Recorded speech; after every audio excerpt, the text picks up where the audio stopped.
Hello everybody and a warm welcome back to the Lockdown LitFest studio, where today we have a real treat for you. But before we start, just as ever, we all hope that you are well, keeping well. We hope you're being alert, and we hope you're safe, and we hope you're being careful. Today we have an English broadcaster and writer who's also known as a TV presenter on Children's BBC, a radio presenter on BFBS, British Forces Broadcasting Service, and on BBC Local Radio. Well, that's only half the story, because he's also a TV and radio comedy writer who's contributed to programmes including Have I Got News For You? You may also know him from the most superb travel memoir that he wrote a couple of years ago called The Long and Whining Road, an extraordinary story of taking his family on a camper van on a hell of a journey. And we're also going to hear about his latest work, entitled All Hollow. It's a departure from his previous writing because it's a fantastic horror tale. Simeon Courtie, a very warm welcome to the Lockdown LitFest studio. How are you? I'm very well. It's such a pleasure to be here. Thank you very much for having me. Well, it's our pleasure and our honour to host you here. I'm locked down in a place in the middle of Warwickshire, not that far from you, I understand. Where are you locked down and how are you coping? Are you being alert? Yes, that's right. I'm controlling the virus, whatever that means. Yes, I'm near you. Yes, I'm not far from you. I'm south of Banbury in a little village called Bodicote, locked down with Jill, my wife, who is working as we speak down in the cellar of this house. I'm up in the eaves, and somewhere between us are two of my daughters, probably in bed when they probably should be doing something constructive. One of them's got uni exams, but I think she's got a clear day today, so I'm not going to disturb them. Excellent. Well, as long as you're safe and well and you're coping with it. What I want to do is to do a bit of a voyage around your extraordinary career, Sim, because you've done so many things. So can we talk about how you started presenting? Because if I understand, you started off being a mechanical and electrical engineer, if memory serves. That's exactly right. I left school at 16. I didn't do A-levels, didn't go to university. At 16, all I wanted to do was earn money so I could buy a motorbike and probably start illicitly underage drinking with my mates. So as a scallywag teenager, leaving school was the priority. I didn't really enjoy my engineering apprenticeship, but I did complete the entire 4 years. So I am a qualified mechanical and electrical engineer. I built printing presses until 1991, end of 1990. And then I full-time went into radio at BBC Radio Northampton. Tell us about I'm always interested by the hinge points in people's lives, where they think they're on one course and suddenly there's a crossroads and they change to a completely different course. What took you into BBC Radio Northampton? As a 17-year-old, realizing I really hated the factory work I was doing, this apprenticeship didn't suit me at all. My parents just kept saying, well, just give it another 6 months and maybe then you can leave and do something else. And so I ended up staying. And as a hobby, I got into hospital radio at Kettering. So the dream of being a Radio 1 DJ is what kept me alive throughout my engineering apprenticeship. I was spending all my spare time making really terrible radio shows. So apologies to anyone who happened to be in Kettering General Hospital during the late 80s. And I sent tapes everywhere trying to get work. And BBC Radio Northampton were the local radio station to me. I was in Kettering, that got back to me and said, come in and have a chat. So I started doing weekend phone answering shifts. That was the way you got into broadcasting back then. You didn't do a degree in media studies back in the 80s. You pestered, you blagged, you pushed on enough doors, you worked for free for a very long time, and eventually somebody would be ill and you'd get the shove and go, right, you're on. And that's exactly what happened. It's a hell of a start. It's easy to talk about successes, but of course no success comes easily. I was intrigued to find out that you had an unsuccessful audition at Children's BBC in the early 90s, but managed to leverage it into a job on BBC Two's pop show, The Ozone. Is that right? Yeah, I did 2 unsuccessful auditions for Children's BBC. Talk about pester power. And that's the job that I became famous for eventually in the 90s, but it took me 2 attempts to try and get in there.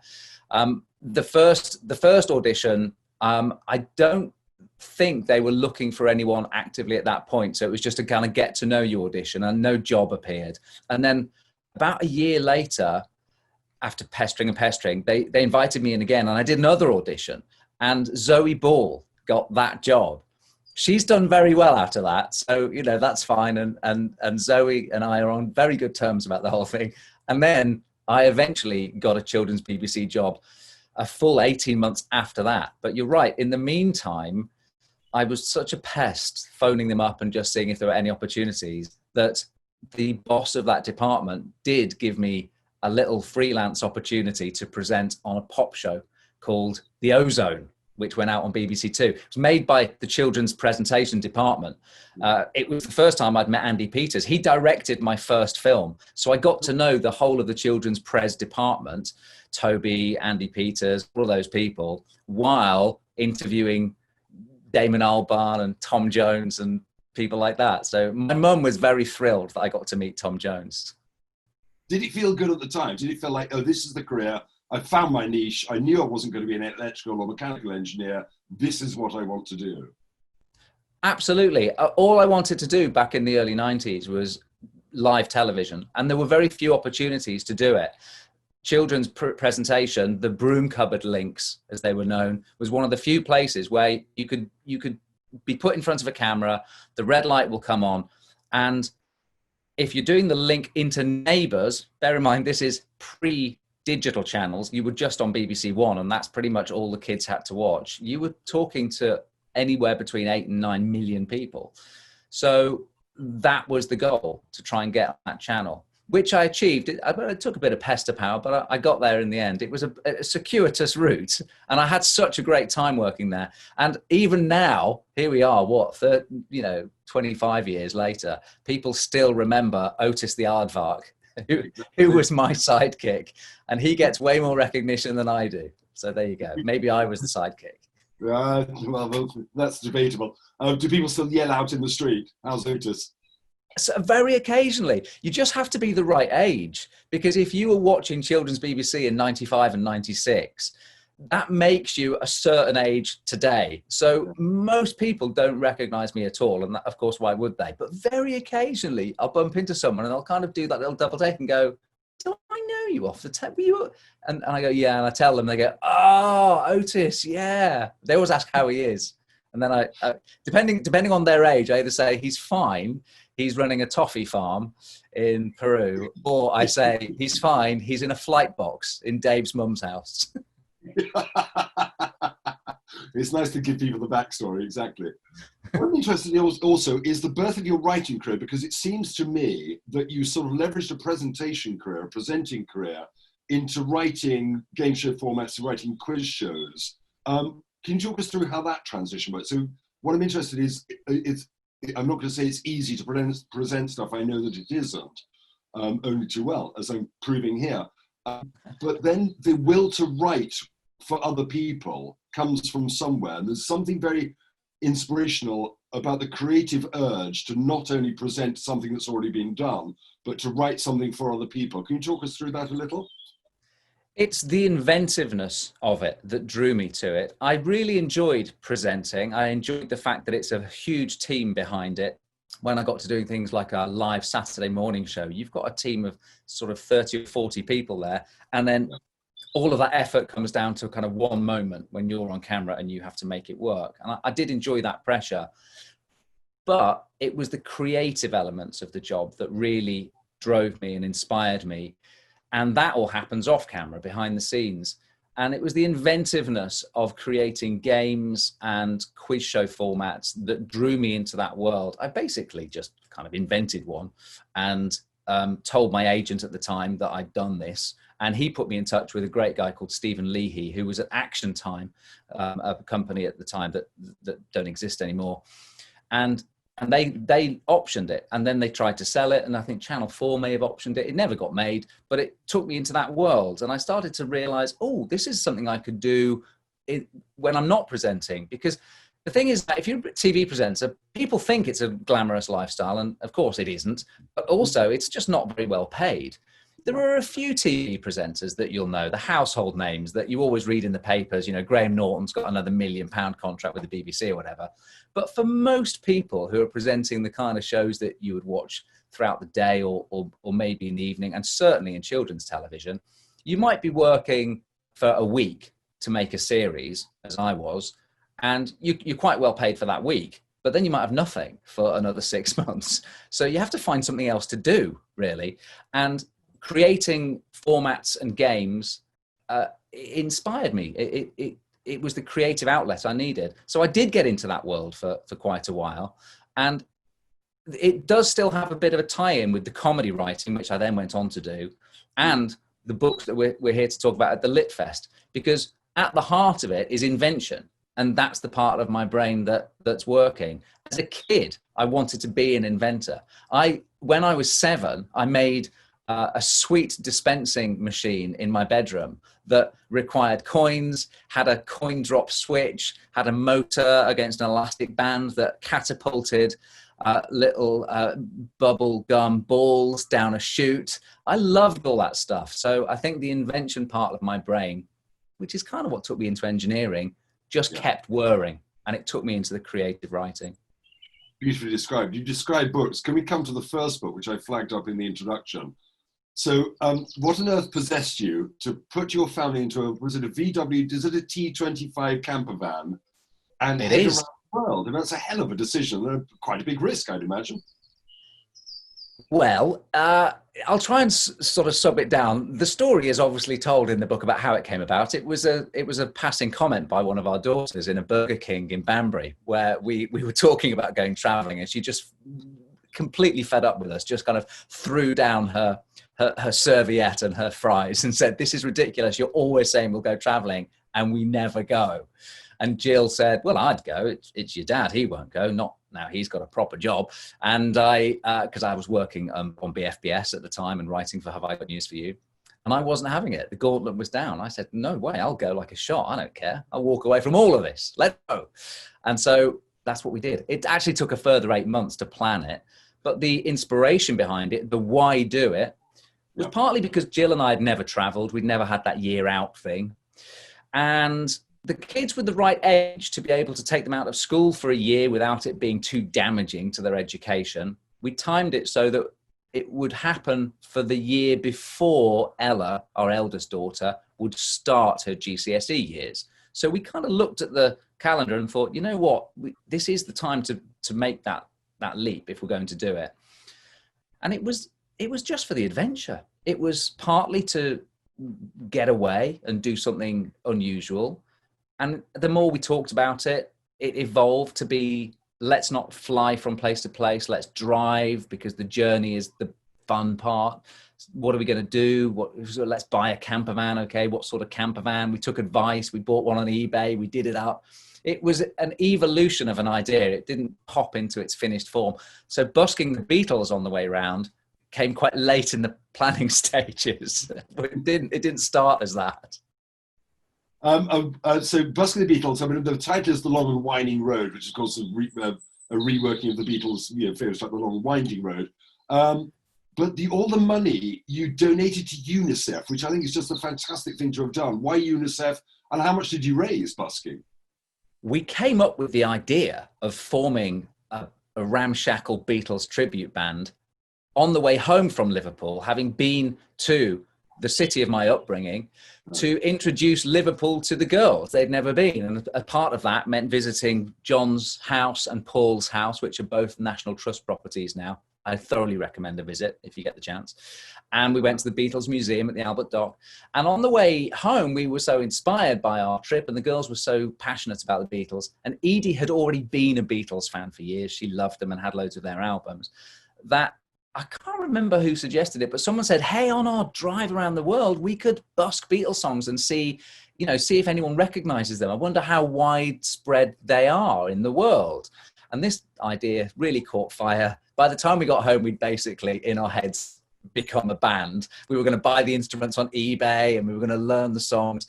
And it was at that point, on that journey down the M6, that someone said, "Well, if we busk these songs, is that going to fund the trip?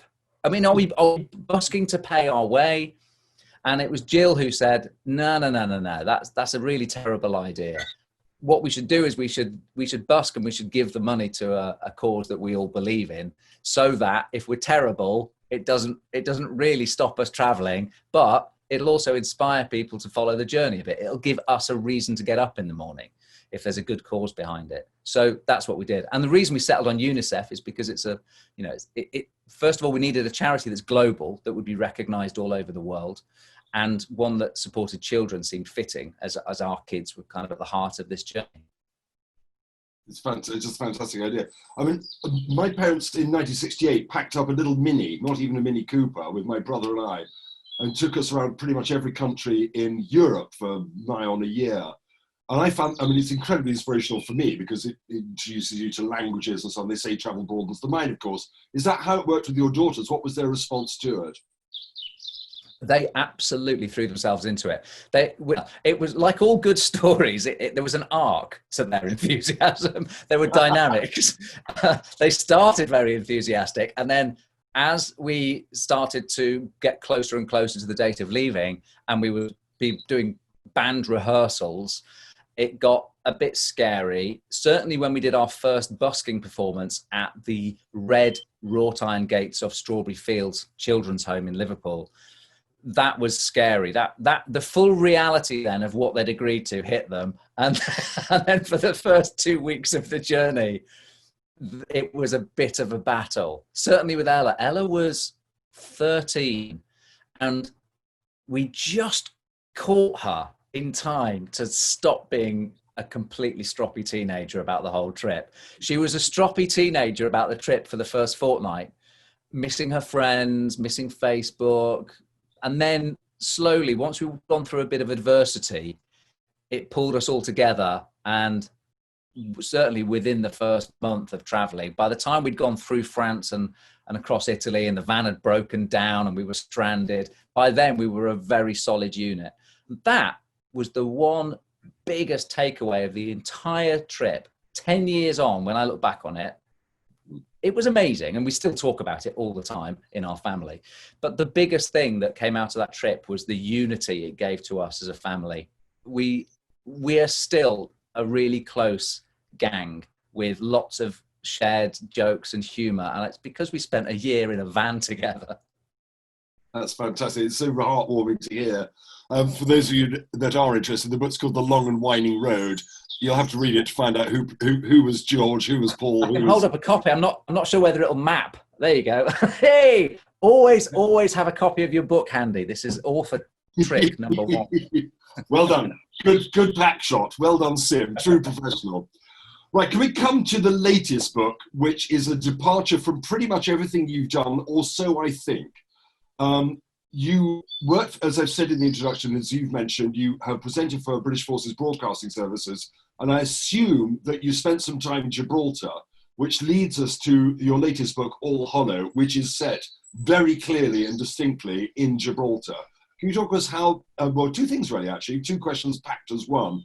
One, why Gibraltar, what Gibraltar gave to the story and how Gibraltar inspired the story, and why this selection of horror, which seems to be a departure from pretty much everything you've done before? Yeah, and you know what? That was one of the things that really troubled me a bit about writing the book, because I'm so known for other things. That Have I Got News for You, gag writing, and then the long form of comedy in the memoir. So this did feel like a real leap for anyone who knew me to kind of go, a horror? That's a bit weird. The birth of the idea, partly I love horror. So I'm really a fan of the genre. So when I had that gap that most boys have with literature between loving books until I was about 11 and then didn't read at all until I was about 15. And the books I picked up when I was 15 were all Stephen King novels. So I just got completely engrossed in horror and in horror films. So as a 16-year-old, I was kind of illegally renting horror films from places that shouldn't have been letting me have them. And cut forwards in time to 2011, and yes, I was working for BFBS, who have a station on Gibraltar. I was there for just 2 weeks, covering for someone who was on leave. And while I was there, because I was only there for 2 weeks, I set the listeners a challenge and said, I want to do something every day that's completely unique to Gibraltar, but I'll leave it up to you. You tell me what I should do. And somebody said, I need to go into the secret tunnels inside the rock. So I investigated this, And sure enough, there's an entire town inside the Rock of Gibraltar that was first dug out back in the 1800s by miners, and then it was expanded during the Second World War by the sappers. And there are roads within there that are big enough for trucks. There are hospitals. There's a whole garrison. At its peak, it could house 15,000 soldiers if it had to. And 80 or 90% of these tunnels are sealed off now. So the military own them and use them for exercises, for sort of tunnel warfare exercises. I got a soldier with a big bunch of keys and some authority to let me in and show me round. And that's what inspired the book. Because while I was looking around this ancient town and the decrepit hospital all buried in the rock, and all these old, the morgue is still there, for instance. So the memory of all this stuff that happened. And I just thought, can you imagine being trapped in here and something going wrong? And that's the birth of so many great kind of horror films, that the idea was born. It didn't immediately result in the book. It went via a screenplay, but that's probably, like most of the things in my life, the circuitous route I took to the end goal. What was the preset for? So that's the preset for the screenplay. When did you decide, actually, as a film, this wasn't going to work, or it wasn't going to happen, if indeed it was? Exactly, yeah, exactly that. I didn't think it wouldn't work. It was just that it wasn't going to happen. So I wrote the screenplay with a friend, Hal, so that's why he gets a co-credit on the front cover of the book. We spent a summer writing the horror screenplay of our idea, the working title of which back then was Gibraltar. And we were really happy with it when we'd finished writing it. And you kind of then find yourself as a writer thinking, how do I get anyone to look at this? So we did the usual things. We approached agents, we approached production companies, and we discovered very quickly that it is almost impossible for an unknown writer to commission a screenplay or, start putting any kind of even trailer material together based on it.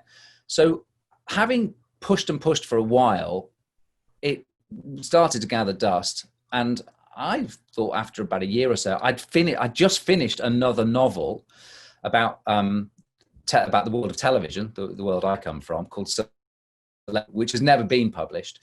And I had just finished that, and I was pitching that to agents and trying to get some interest in it. And I was ready for another writing project. So I went back to Hal and said, look, how would you feel about me taking our screenplay and writing it as a novella? It would make a great horror novella. And horror is a genre that, novellas suit the genre really well. So that's what I did. And I actually developed the story a lot. I went back and looked at the screenplay recently because someone was interested in seeing it, and I wouldn't let it go. I wouldn't release it. I was too embarrassed by it. The book, I'm pleased to say, has developed the story on a lot. Well, it's a hell of a story. Like all good stories, it does two things. It has an incredible sense of place. Obviously, the Rock of Gibraltar, which is very evocative. People understand it. They have those images in their head, whether this, this lump of rock, one of the great gates to the Mediterranean, the whole history. Obviously, all good stories have to have good characters, and you have a hell of a character in Petra. Would you like to tell us who she is and introduce us to her? Yeah, we set out, Hal and I, when we sat down to start working on the screenplay, and all we thought at that point was, let's make a film that's set in the tunnels of Gibraltar. We're both horror fans, so really early in the process of writing this, we said, let's play with the standard horror tropes that all horror film fans recognize and twist them a bit. Let's play with them so that anyone new coming to it will just go, oh, that was an unexpected sort of film. But people who get horror would go, I can see what's going on here. And then we trip them up as well, was the idea. So in all horror films, you have certain archetypes, and there tends to be the sole surviving female tends to be a classic. So if you watch any of your kind of like Cabin in the Woods plays with these archetypes as well. So we decided that the hero of our story was definitely going to be a woman. And what could we do that would make her a bit different to the normal? So she starts out being what you, I think, would assume as a horror fan, you would start reading All Hollow and think, oh, I recognize this, she's bright, she's intelligent, but she's maybe insecure in herself, she's not very comfortable in her own skin, So far, so predictable is what you're supposed to think as you read this book. I'm hoping that it's interesting enough in the first few pages to keep you turning the pages, because then, of course, what develops is, oh, there are things going on here that I didn't think she would react like that. And then ultimately, without spoiling it, by the end of the book, hopefully you have been completely caught out by what happens. And let me ask you this: horror's not a genre, I have to confess, I know a great deal about. Like you, read a lot of Stephen King when I was a kid, and various other horror authors. I'm not really up to speed with what's happening in horror these days, which is why it was such a pleasure to read your book, All Hollow. Can you just paint for us the picture of what a good horror story needs? What are the ingredients? Not the recipe, but what ingredients does a good horror start with? Oh, that's a really, really good question. I've never written a guide to it, so I'm coming completely from my own opinion. Weirdly, the trick with horror, I find, and the reason that some horrors leave me cold and aren't interesting, and some, like the Stephen King novels, tend to be completely engrossing, is it has to be relatable. And when you're talking about, certainly, I mean, we're going to have an interview with Curtis Jobling on this LitFest, which I'm very pleased to be doing. And when you're into the world of kind of fantasy, sort of fantasy writers like his Werewolf series, that's a massive challenge, because you're expecting people to believe that, humans can turn into animals and da-da-da-da-da. And I'm nowhere near, I don't consider myself even close to being able to paint the picture of those worlds that fantasy writers do. But the essence of what works there is also true in horror. It has to be something that's believable and relatable. So even though by the end of the book, if I kind of pitched this to you and basically said, okay, so here's 4 friends go on holiday, they get trapped in the tunnels, and by the end you discover this about that person, and look at what's been going on this whole time, you'd probably go, that's ridiculous, that would never happen. But the trick of the author, I hope, is that you weave enough within the story for the reader to, by the time they get to that shock, to go, do you know what? I can totally believe that would happen. And that, for me, has got to be at the heart of it. It's got to feel relatable and in some small way, believable as well. Yes, I mean, it's all about, I guess, as with so much fiction, it's about creating a credible narrative with credible characters in order to support the suspension of disbelief that allows you to do the reveal at the end, which is always really lovely. Exactly. Which is true in all fiction, really, isn't it? So I think the heart of it is true in all fiction. If you don't believe it, you're not going to be interested in turning the pages. So I think the challenge is definitely there in horror, because you tend to be doing something completely outlandish with the characters, certainly by the end. So that's where the joy, the mechanics of the writing become a real pleasure in horror, because then you can start to get into plants and foreshadowing, things happen that are clues to, and is that a clue to the theme of this book, and all of that. The idea of All Hollow is that I hope you'll enjoy it. It's a really quick read, but I also hope that you get to the end and go, that would be why that, and then maybe you'll go back, and if you read it a second time, you realize that every half page there's a plant or some foreshadowing or something relevant that kind of gives away what's going to happen, but hopefully just a tiny clue. Sim, can I point out, you've just done your own book a poor disservice. I hate to say this. It's not a really quick read. It's a really satisfying. This is not the Burger King of books. This is way, way more upscale. It's well thought out, well plotted, and a really good narrative. I thoroughly enjoyed it. Thank you. Apropos of which, you've done a fantastic trail for it. Would you treat us to a reading of an extract, please? Happily, I will. I've got a copy here, because this is Book Festival law. And so context, 4 friends have gone on holiday, and they've booked themselves on a tour of the tunnels in Gibraltar. And one of the friends, Krishna, has left and decided he doesn't want to do the tour. He becomes very relevant later in the book. So we've kind of said goodbye to him, and we're left with this core group of Petra, our protagonist, who's the tag-along on this holiday. Wasn't really sure why she was going, but she was going because her friend Carly invited her. And so we're with Petra and Carly's boyfriend Dane. And while they were on a tunnel tour, Carly lost her engagement ring when she was startled by one of the rock apes.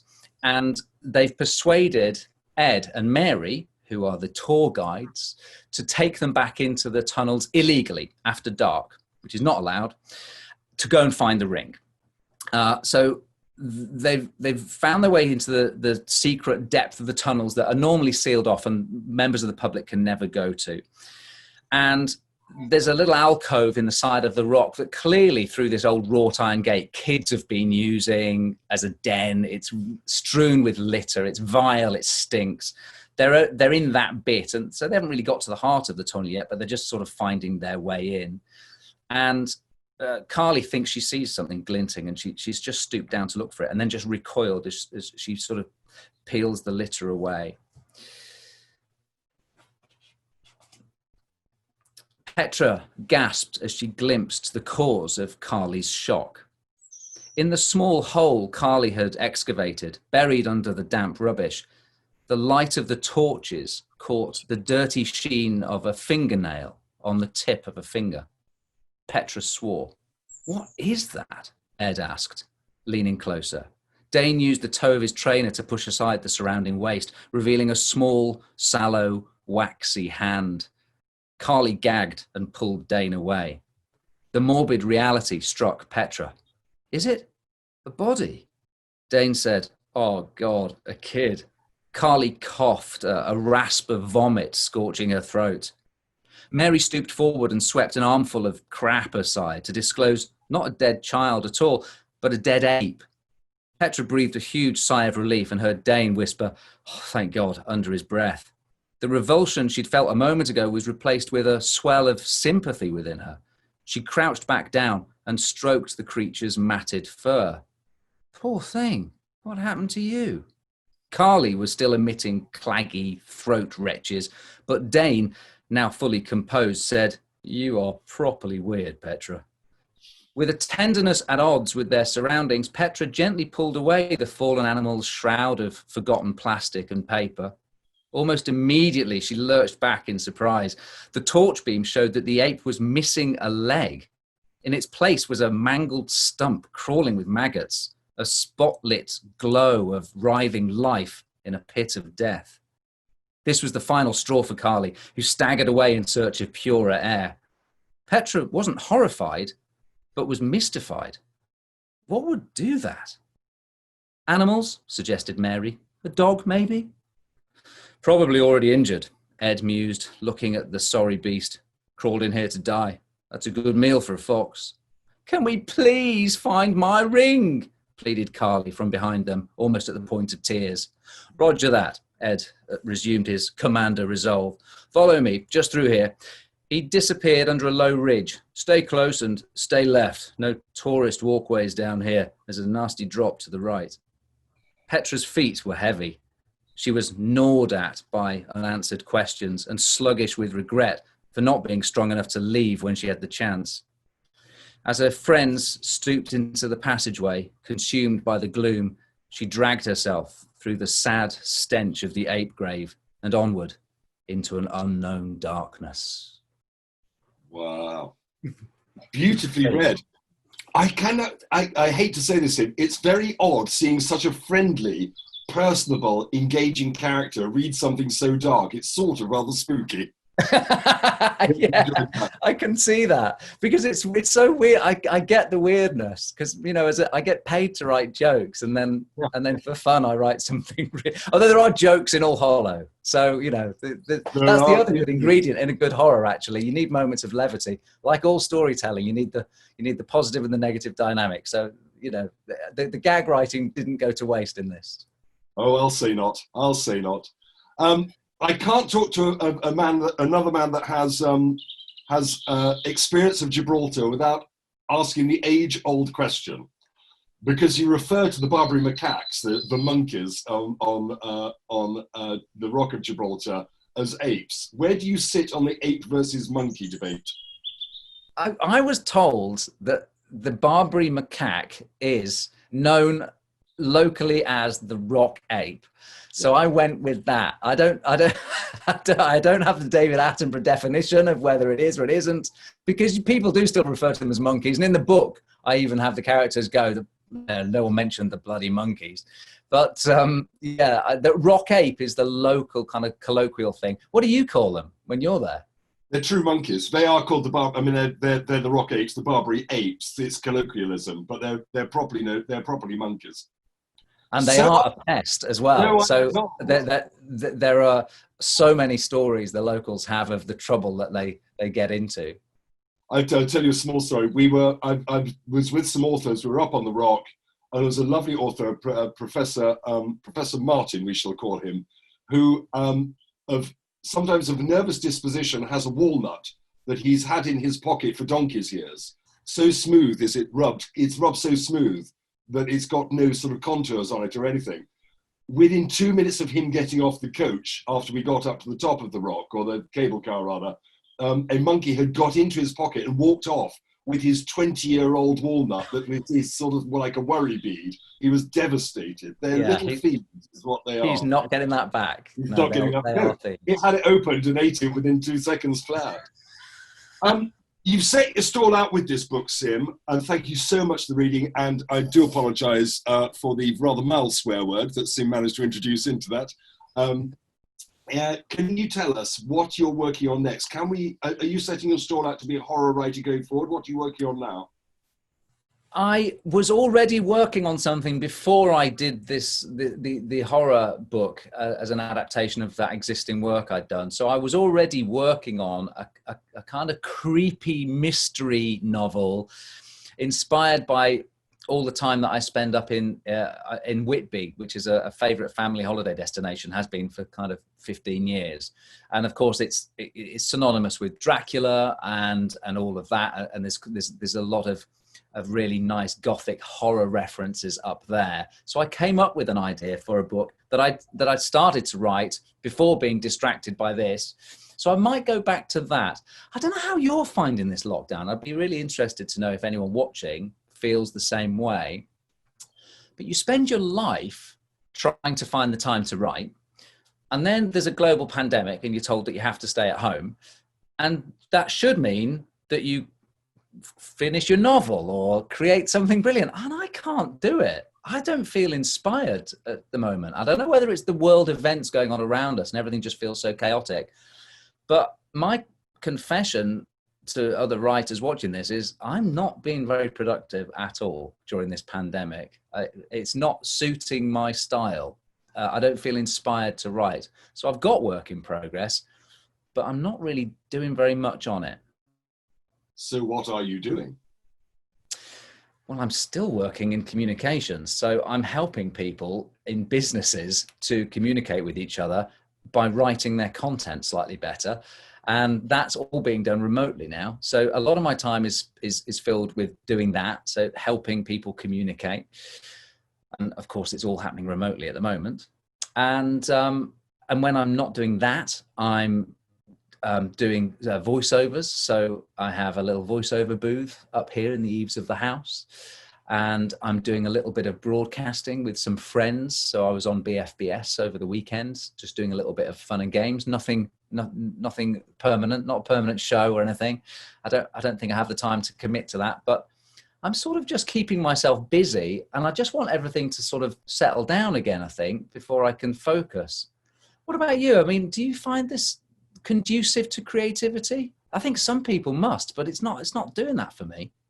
I'm fitting and writing when I can, but quite self-evidently, my co-founders and I had the brilliant idea of setting up an online literary festival, which sort of exercises quite a lot of creative buttons.